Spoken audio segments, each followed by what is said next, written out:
Tula ng isang kuripot. Ako ay isang kuripot. Ako ay hindi madamot. Sa paggastos ako ay natatakot dahil pera ko ay hindi pinupulot.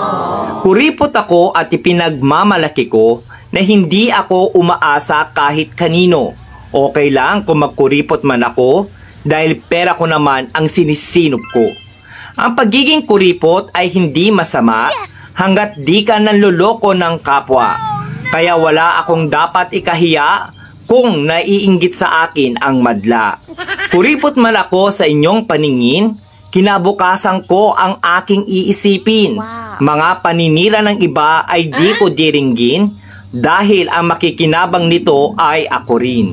Hindi kasalanan na maging kuripot ako, ang masama ay ang pagiging maluho. Huwag magpasikat kung hindi naman totoo, lalo nang kung sa utang nang galing ito. Ako ay kuripot magpakailanman. Pera ko ay aking papahalagahan upang may magamit sa kinabukasan at hindi na ako kailangang mangutang.